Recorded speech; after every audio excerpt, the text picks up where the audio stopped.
She begged for death, but death sent her something worse, someone who refused to let her die.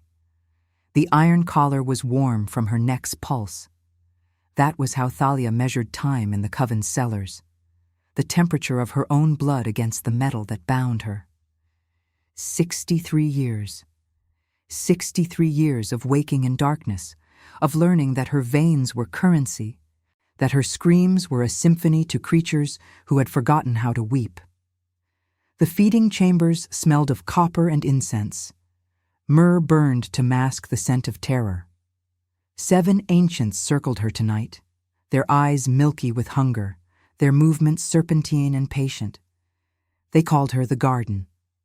Not because she grew anything, but because they harvested from her like farmers gathering autumn wheat. Her blood regenerated faster than mortals. A gift, they said. A curse, she knew.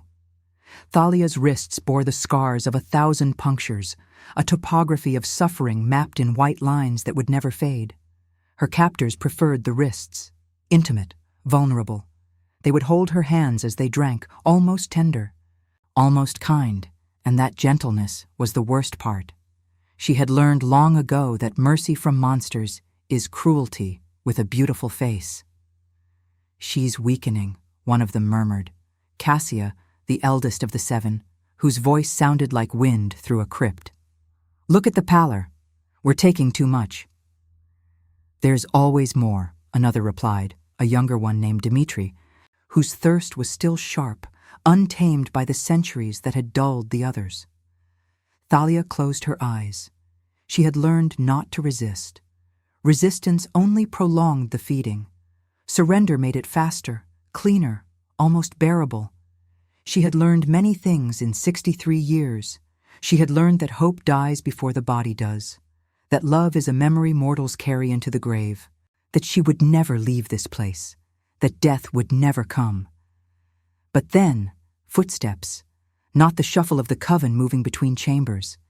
These were different, deliberate, each step a stone dropped into still water, and even the ancients stilled, their mouths still wet with her blood. The door opened. He did not enter like a man stepping into a room. He entered like judgment incarnate. Tall, impossibly still, with eyes the color of burned amber, old eyes, eyes that had watched civilizations crumble into dust. His skin was porcelain, his hair black as a raven's wing, and he wore a coat of deep crimson velvet that seemed to absorb the candlelight rather than reflect it. The 7 ancients scattered like shadows at dawn. "Your Majesty," Cassia whispered. Bowing so deeply her forehead touched the stone floor. He did not acknowledge her. His gaze moved past them all, past the ancients, past the chains, past everything, until it found Thalia. Only Thalia. She felt it like a knife between her ribs, that gaze. It saw her, not as a vessel, not as cattle, but as something that had been human once and might be again. How long? His voice was velvet and thunder combined. 63 years, my lord, Cassia stammered. We found her as a child. Her bloodline is rare, pure. She has fed the Coven well. He moved closer, and the air itself seemed to hold its breath. The candlelight flickered, casting his shadow across her skin like a second skin, alive and writhing. "What is your name?" he asked. She opened her mouth. It took a moment to remember how to speak. Her voice had become a ghost of itself, used only to cry out in pain. "Thalia," she whispered. He knelt before her, the vampire king, sovereign of all immortal things, bowing on one knee before a girl with welts on her wrists and terror in her eyes. He reached out and touched the iron collar with one pale finger. It burned red-hot beneath his touch, and then shattered into rust that fell like snow. "Not any more," he said. His words carried the weight of absolute law. "You are no longer their garden. You belong to no one but yourself. And if you choose—" He paused, and for a moment she saw something ancient and aching flicker across his face. "If you choose, you belong to me." Thalia's knees buckled. Behind her, the seven ancients watched in horror, understanding that the natural order of their world had just been unmade. The king caught her as she fell, and his arms were neither warm nor cold. They were alive, in a way she had forgotten anything could be. She buried her face in his chest, and for the first time in 63 years, Thalia wept not from pain, but from the terrifying possibility that mercy was not an illusion. In that moment, neither of them knew that her tears would cost him everything he had built, or that he would pay the price willingly. If you believe love can resurrect even those born to bleed, subscribe and step into eternity. The tower rose above the city like a prayer-made stone. Thalia had never seen the world beyond the cellars. The sky was a vocabulary she didn't speak. But now, standing at the window of his chamber, she watched the moon rise over Prague like a pale eye opening after centuries of sleep. Behind her, Victor, for that was his name, though he had lived under 1,000 others, stood motionless at the threshold. He had not entered uninvited. He had not touched her since catching her as she fell. The restraint itself was a form of cruelty. "You can speak," he said softly. "Your voice is your own now." "I don't know what to say to a king." Her fingers traced the iron collar's ghost against her throat, phantom weight on phantom skin. "Then say nothing. Listen." He moved to the window, careful to remain at a distance that would not frighten her. Outside, the city hummed with mortal life, carriages, laughter, arguments about bread and love and ordinary sorrows. "I was human once," Victor began, his voice the texture of old velvet. "In a time when Rome still believed it would last forever. I had a sister. She was everything I should have been, gentle where I was fierce, wise where I was reckless. I loved her in the way mortals do, completely, selfishly, desperately." He turned to face her, and Thalia saw for the first time that immortality had not spared him from loneliness. She was taken by a plague, not the kind that kills quickly, the kind that unmakes you slowly, that strips away everything that makes you you until you're just a body asking why it still breathes. I begged every god that existed to take her, to end it. Thalia found herself moving closer, drawn by the gravity of his pain. "On the night she was dying, a creature came to me in the temple where I wept. He offered me eternity, the promise that I would never lose anyone again, that I could watch over humanity from the darkness, protect it, guide it, rule it if I wished. All I had to do was accept the hunger and let it forge me into something new." "Did you?" She already knew the answer. It lived in his eyes.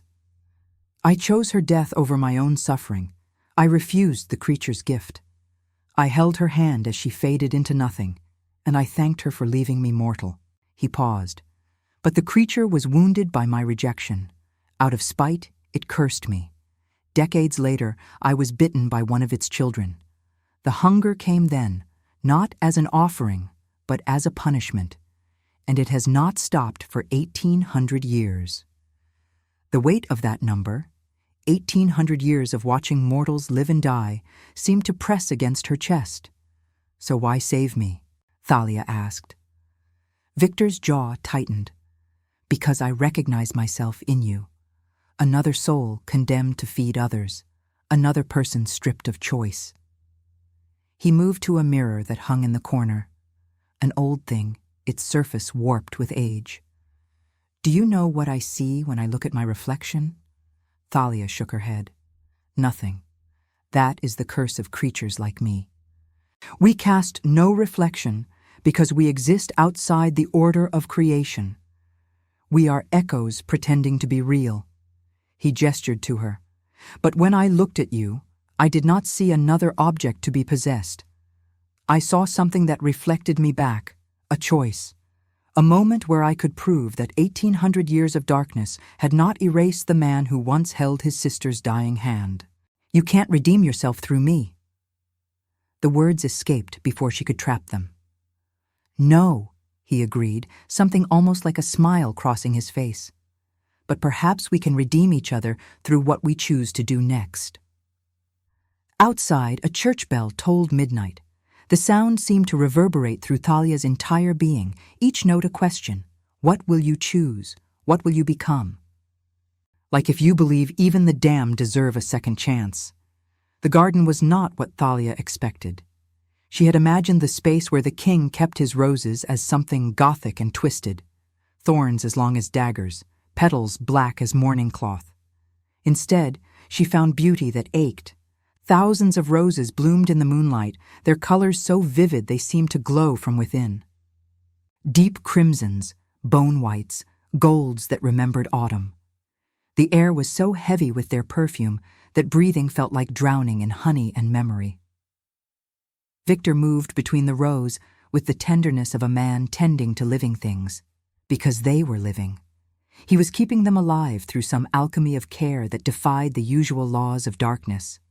Flowers did not bloom in perpetual night, yet here they thrived. Every rose here represents someone I failed to save, he said, his hands moving through the petals with reverence.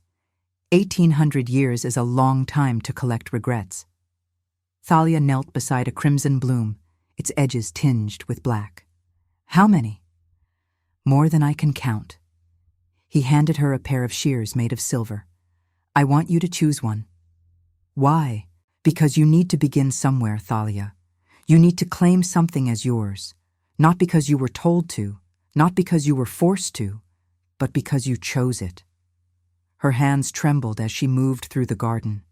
Every flower held a story, a death, a moment where Victor had been powerless. She understood that now, that immortality was not strength, but prolonged helplessness. All the centuries in the world could not stop a single heart from stopping.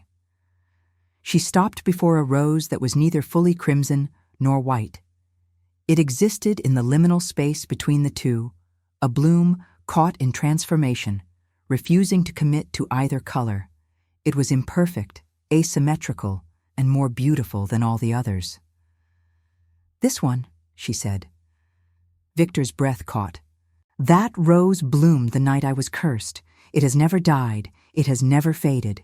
It grows despite everything, despite darkness, despite neglect, despite its own impossible nature. Thalia cut it carefully, and the moment the stems separated from the plant, something shifted in the tower. The candlelight seemed to brighten. The shadows grew softer. The air tasted different, like a door opening that had been sealed for centuries. A vampire cannot give a mortal immortality through a bite, Victor said quietly. That is a myth created by those who do not understand the horror of it. But there are other rituals, older ones, ways to bind two souls together across the veil between life and death.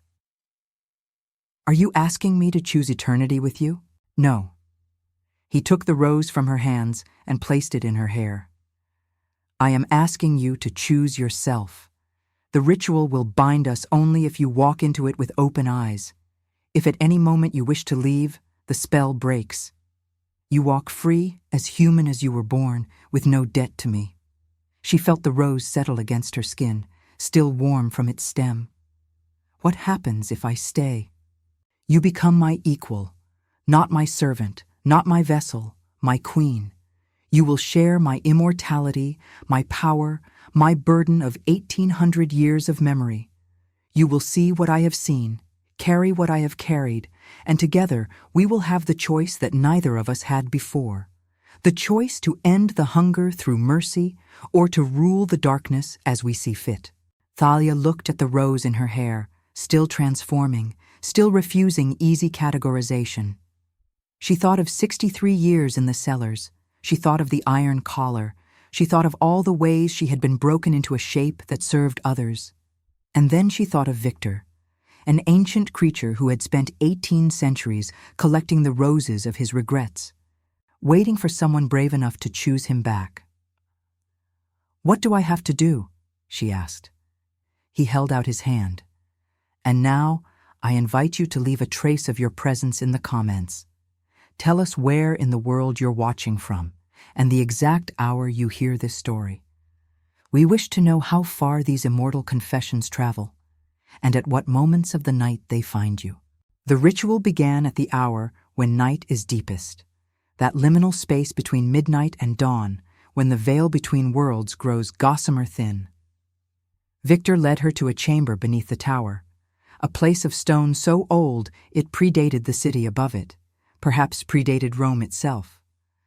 The walls were inscribed with languages Thalia could not read: Sanskrit, Aramaic, symbols that seemed to writhe in the candlelight like living things. At the center of the chamber stood a basin filled with water that was neither clear nor dark, but something in between, like liquid twilight. This water has been blessed and cursed in equal measure, Victor explained, his voice now formal, ritualistic. It comes from a spring at the edge of the Carpathians, where the boundary between the mortal world and the realm of immortals grows thin. To drink from it is to accept that you will never fully belong to either world again. Thalia approached the basin. Her reflection was there, a woman she barely recognized. 63 years of captivity had etched themselves into her features. Cheekbones too sharp, eyes that had seen too much, lips that had forgotten how to smile. And yet, framed in the light of Victor's candles, there was something else in that reflection. Something defiant, something unbreakable. "Your blood is special," Victor continued. The ancients recognized it. They could taste it in your veins. This is not weakness, Thalia. It is power they were too limited to understand. Your blood carries the ability to bridge the gap between mortality and eternity. When you drink from this water and then from my vein, the two magics will intertwine. You will become something neither mortal nor fully vampire, a creature of choice. He extended his wrist.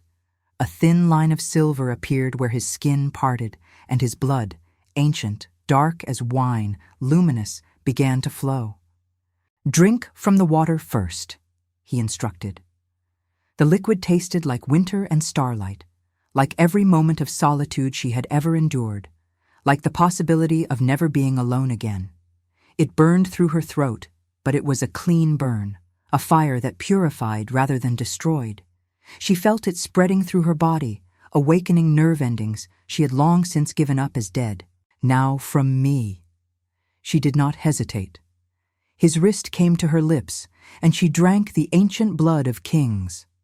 It was not the frantic, painful feeding she had endured from the 7 ancients in the cellar. This was an exchange, a conversation between two souls speaking a language made of chemistry and sacrifice. With each drop she consumed, she felt the chains of her old life dissolving. The iron collar was long gone, but its phantom weight had remained, a psychological shackle. Now even that released. The transformation was not violent. It was not the screaming, bone-breaking horror that the myths promised. Instead, it was a subtle shifting, like watching sunset, moment by moment barely perceptible, but by the time you notice it's happening, the entire world has been remade in gold. Her teeth sharpened. Her eyes, which had been a simple brown, deepened to the color of blood in firelight. Her skin took on a luminescence that had nothing to do with the candlelight and everything to do with the new power coursing through her veins. And with it came a hunger, but not the hunger to feed, a hunger to live, to experience, to choose, to become. "How do you feel?" Victor asked. "Like I've been sleeping for 63 years, she whispered, "like I'm waking up for the first time." He took her hand, and his touch sent a current through her that was both electric and gentle. "You can feel me now, truly feel me. In my coven, we are all isolated beings, each trapped in our own eternity. But what we're creating, it's different. We're creating a bond that transcends even vampire isolation." "I can feel you," she confirmed, and it was true. She could sense Victor's presence like a second heartbeat in her chest. His centuries of loneliness, his hunger for connection, his desperate hope that this moment might mean redemption for them both. The rose she had chosen still rested in her hair. As she looked down at it, she realized its color had changed. The boundary between crimson and white had dissolved. Now it was purely, impossibly, both, a bloom that had embraced its own contradiction and become more beautiful for it. "What is my name now?" she asked. "Is Thalia still enough?" Victor smiled, a rare, genuine smile that transformed his ancient face into something almost boyish. "Thalia is a beginning, but if you wish a new name for your new life, you may choose it." She thought of the roses, of the transformation, of the moment she had stood at the boundary between death and eternity and chosen to live. "Seraphine," she said. "I want to be called Seraphine." In the darkness of that ancient chamber, far beneath the city above, a vampire king and his newly crowned queen stood together. Two souls who had spent lifetimes believing they would always be alone, now united in the most dangerous alchemy of all, genuine love. Subscribe if you believe mercy can resurrect even the damned. The city spread beneath them like a circuit board of light and shadow. From the tower's highest window, Seraphine could see the whole of Prague, the cathedral spires, the bridges arching over the Vltava River, the narrow streets where mortals moved through their small, bright lives, unaware that they shared the world with those who had learned to live in darkness. Her hunger was different than she had expected. The ancients had taught her that vampire hunger was a constant scream, an overwhelming need to feed, to consume, to tear into warmth and pulse and survive another night. But what Victor's blood had created in her was something more nuanced and infinitely more dangerous. She could feel the mortals below, their heartbeats like a distant symphony, their blood like a dinner bell constantly ringing. Yet she could also resist the pull. The choice was hers. "It will take time to master," Victor said, joining her at the window. He had brought wine, actually wine for mortals, which surprised her. Most vampires are consumed by the hunger within their first century. They see it as the price of eternity and accept it as inevitable. But you have something they don't. What? Free will, true autonomy. The others were turned against their will, or at moments of desperation. They became vampires as a response to trauma. But you chose this, knowing what it meant. He poured the wine, and she noticed his hands were trembling slightly. And that changes everything. She took the glass. The wine was warm in a way wine should not be. She realized after a moment that she could perceive the body heat of those who had handled it, could follow the story of the human hands that had created it. It was intimate in a way drinking ever had been. "I need to know about the others," she said. "The Coven, the ancients who kept me. Are they a threat?" "They will be." Victor's expression hardened. "To them I have committed an unforgivable sin. I have freed a resource that belonged to them, elevated her to a position of power, and worse, I have demonstrated that their centuries-old hierarchy is not immutable law. There will be those who see me as weak and attempt to challenge my rule." Can they win? No, but they will try, and people will die in the attempting. He turned to face her fully. "This is the burden of power, Seraphine. This is what I have been trying to prepare you for. Immortality is not a gift, it is an arena. The question is not whether you will have power, but whether you will have the courage to use it justly." There was a knock at the door, a sound so unexpected that even Seraphine's new senses had almost missed it. A servant entered, mortal, small, with eyes that never quite met Victor's. The man placed a sealed envelope on the table and withdrew without speaking. Victor broke the seal. His expression darkened as he read.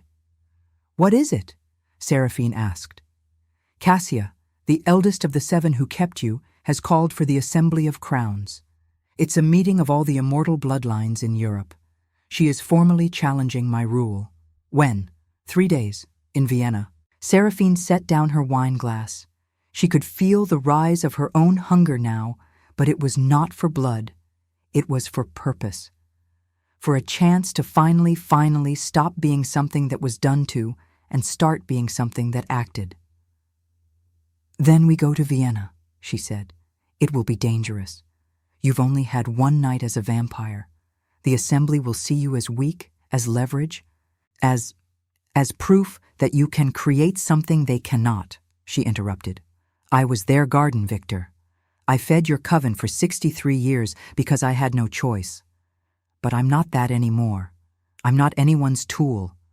And if your coven wants to challenge that, then they will understand that this queen has teeth."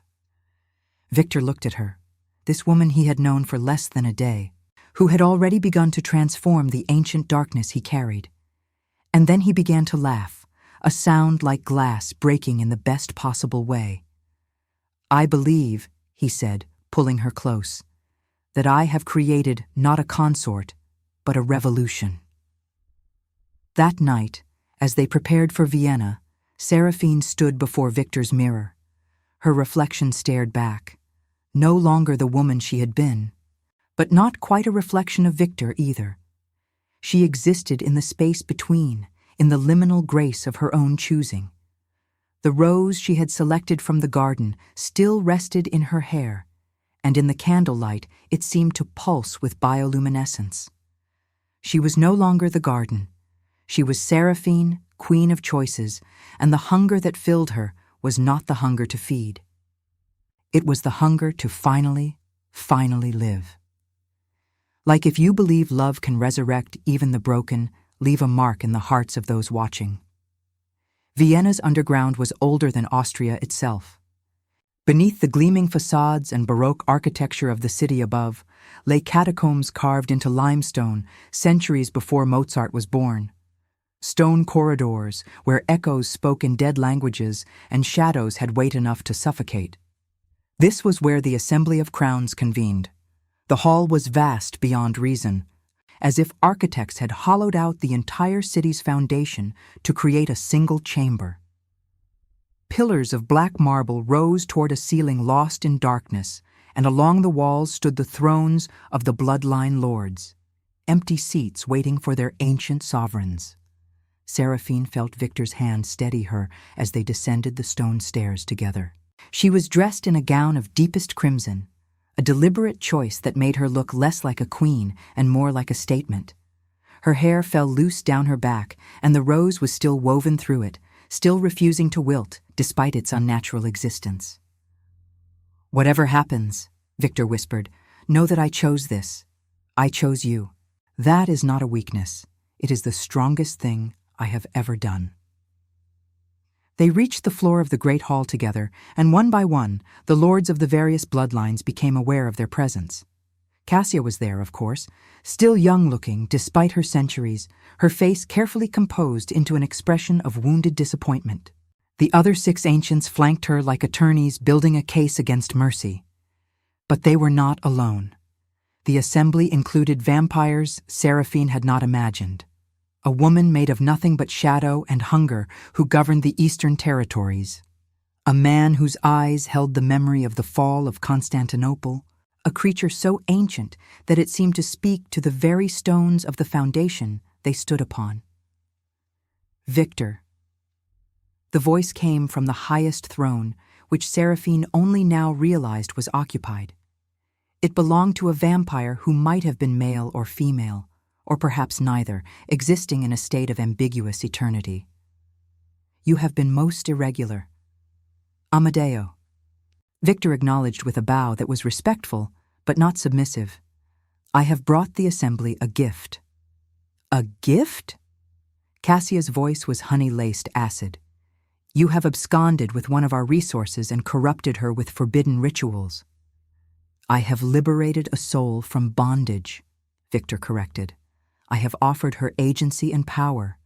I have done, in essence, what I thought the assembly claimed to value, the transformation of limitation into infinite potential." "She is untested," spat one of the ancients. "A child of darkness barely more than a day old." She has no experience, no understanding of our ways, no right to stand at your side. Seraphine stepped forward. The movement was small, barely perceptible, but every vampire in the hall felt it like the shift of an earthquake's first tremor. "Then test me," she said, her voice carrying the weight of those 63 years in the cellars, all the pain and silence transformed into steel. "I have spent my entire life feeding your hunger, sustaining your immortality, asking for nothing but mercy that never came. I have been your garden, your source, your disposable resource, and I never asked for anything but freedom." She paused, and in that silence she felt something shift, a current of power running through the assembled vampires, sensing something new in the girl they had created. "But Victor saw something in me that you did not. He saw that I could choose, that I could become, that I could love, not because I was designed to, but because I wanted to." She turned to face Amadeo directly, and it was the most courageous thing she had ever done.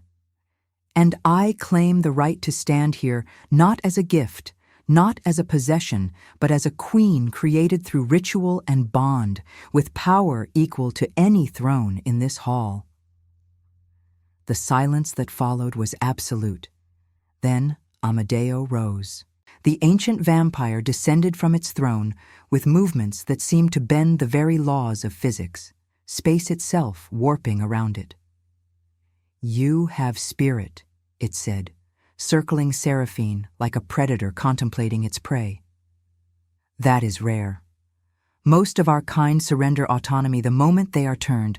They accept their predation as punishment or purpose. But you—" Amadeo paused at her back. "You still carry your humanity like a weapon."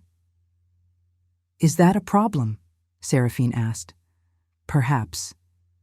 Amadeo moved to stand directly in front of her, and now she could see, really see, that this creature had lived so long it had begun to transcend form entirely. Its eyes held the memory of empires. Or perhaps it is exactly what our kind needs. Victor has always been too earnest, too committed to preserving some notion of morality. If you are his counterbalance— Amadeo smiled, revealing teeth like shards of starlight. "Then perhaps the assembly should formally recognize this union." Cassia stood. "My lord, this is unconscionable." "Your objection is noted and disregarded," Amadeo said without turning. "The assembly recognizes Victor and Seraphine as equals. They are granted the rights and territories of a primary bloodline. This decision is final." As Seraphine stood in that ancient chamber, supported by the weight of an ancient vampire's approval and Victor's steady presence at her side, she realized something profound. Power was not given. It was claimed. It was created through the refusal to accept what others decided you should be. Cassia and her ancients withdrew into the shadows, but Seraphine could feel their rage like a living thing, like hunger itself taking form. The battle was not over. This was merely the first move in a far longer game. If this story has already captured you, leave a like. It helps the voices of those who chose eternity reach more hearts. The tower had become a fortress. Victor's home, their home now, though Seraphine still thought of it as his, had transformed into something that anticipated war. Guards moved through the halls, both mortal and vampire. Supplies were stockpiled, and every window held silver that would not wait idly if danger came calling. But danger did not come calling on a military night. It came on the night Seraphine stood in the garden alone, looking at the rose that would not die. She had been walking through the rows of flowers, each one a regret, each one a life lost, when she felt the shift in the air. Magic, but not the kind Victor had taught her to recognize. This was older magic, the kind that lived in the bones of the earth itself. "You're beautiful when you're afraid," a voice said from the shadows, "though I imagine you've learned to hide it well by now." Seraphine spun, her new strength already gathering like a fist. But she stopped when she saw who had spoken. It was a woman, pale-skinned with hair like spun silver, wearing a dress that seemed to be woven from morning mist and starlight. Her beauty was terrifying in its perfection, not the acquired beauty of immortality, but something intrinsic and ancient. "Who are you?" Seraphine demanded. "I am Lilith," the woman said, and the name carried the weight of mythologies, of first loves and first betrayals, of the moment when creation decided to rebel against its own blueprints.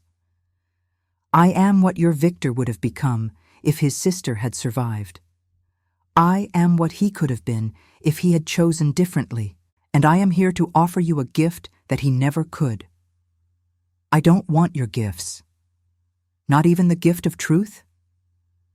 Lilith moved deeper into the garden, her fingers trailing through the roses, and where she touched them, they withered and turned to ash. "That rose you carry in your hair, that rose represents Victor's eternal regret, his sister, his first failure. Do you know that every night he dreams of her? That you are not enough to make him forget the woman he loved before eternity was even a concept?" The words hit Seraphine like arrows. She knew they were meant to wound, but they found truth to anchor themselves in. Victor had never talked about his sister except in the briefest terms. And when he slept, and he did sometimes sleep, in a way that transcended mortal rest, his dreams were haunted by something ancient and lost. "Why are you here?" Seraphine asked. "Because I can offer what Victor cannot. I can offer you freedom from the comparison, freedom from the shadow of his past. I am the eldest of our kind, Seraphine. I carry power that makes Victor's centuries look like a blink.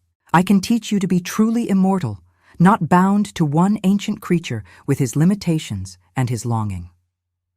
"He's not a limitation," Seraphine said, and she meant it with a fierceness that surprised even herself. "He's the reason I exist as something more than a feeding ground." Lilith's expression shifted. "You love him?" "Yes." "Even though you've known him for barely longer than a moment of eternity?" "Yes." Seraphine moved closer, and now she understood what Victor had been teaching her. Power was not about force or strength. It was about clarity of intention. "Because Victor gave me something you never could.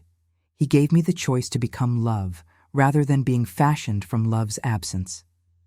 For a moment, something almost like respect flickered across Lilith's face. Then she turned and began to fade into the shadows. "Very well," the ancient creature said. "But know this. The roses in this garden will not stay beautiful forever. Even Victor's regrets have an expiration date. And when they wither, when the magic that keeps them alive fails, what will he do then? Will he still love you, or will you become just another memory he carries through eternity?" Lilith disappeared, leaving only the scent of decay and possibility. Seraphine stood in the garden, her hand on the rose in her hair, understanding finally that immortality was not about forever. It was about choosing again and again to stay, to love, to build something beautiful in the face of inevitable loss. That night, when Victor found her still in the garden, she told him everything. And instead of denying Lilith's words, Victor knelt beside her and spoke the truth he had been carrying since the moment she woke as his equal. "The roses will die eventually. Eternity has no permanence. It only has the moments we create and hold sacred. And I will wake up every morning for the rest of forever and choose you. Not because I'm forgetting my sister, but because I'm finally learning to build a new garden instead of tending to the graves of the old one." That night, under the October moon, Seraphine and Victor made love for the first time as equals, not as king and consort, not as ancient and initiate, but as two immortal souls who had learned that even forever can be beautiful if you share it with the right person. And in the garden, the rose she wore in her hair bloomed brighter than it ever had before. Subscribe if you believe mercy can resurrect even the damned. 3 months had passed. The tower was no longer under siege. It had instead become a sanctuary. Refugees came to its walls. Mortals fleeing danger.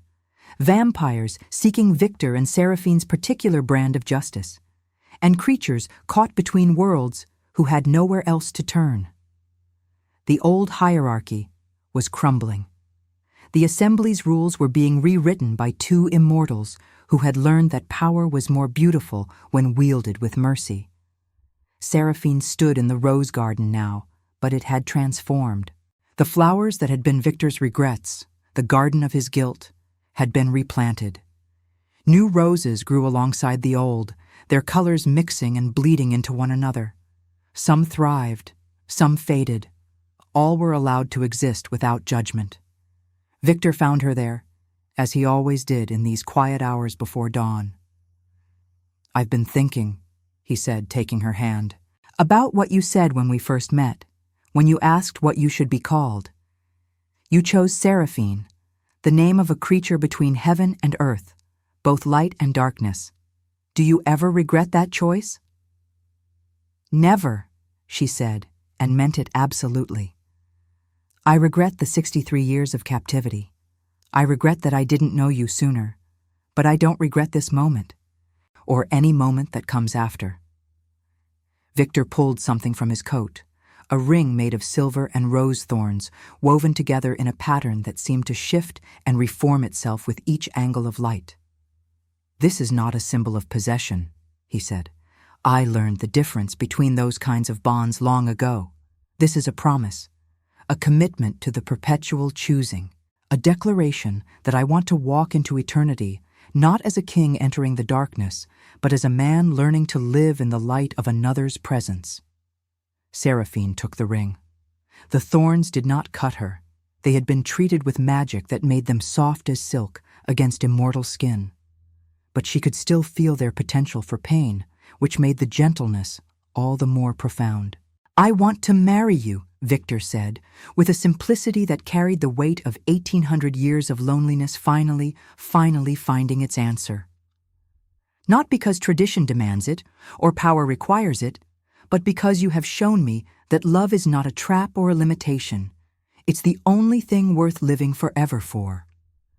Seraphine said yes, and the word seemed to reshape reality itself. The garden bloomed, the stars shifted in the sky.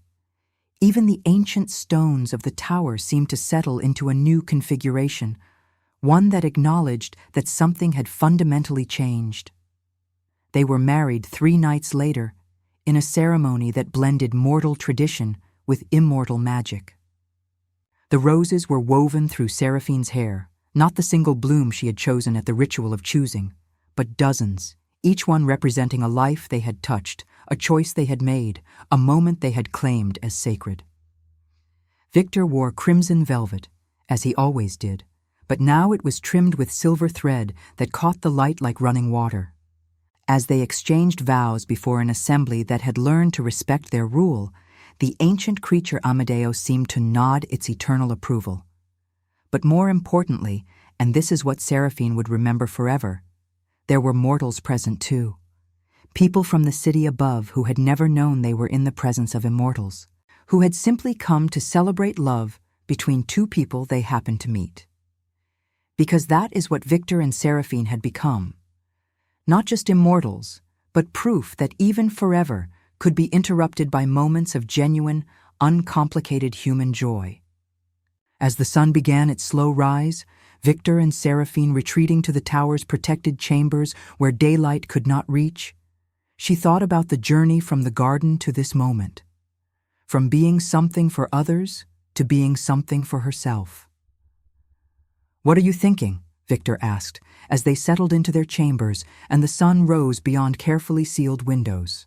"I'm thinking about how we're going to spend eternity," Seraphine said. "About what we're going to build, who we're going to save, how we're going to make this immortal life mean something other than just endurance." Victor smiled, that rare, genuine smile that still transformed his ancient face into something almost boyish, almost new. "Then we have an infinite number of nights to figure it out together," he said, "starting now." And in the tower above Prague, in the ancient darkness that Victor had carried alone for 1,800 years, two souls settled into the impossible beauty of forever, no longer begging for death, no longer resigning themselves to hunger and isolation, but instead learning the most radical immortal act of all, to choose again and again and again to live. Comment eternal if you'd trade your soul for love that heals. Like if you believe even monsters deserve a second chance. Subscribe if you believe mercy can resurrect even the damned. Follow for more immortal confessions born from blood and mercy.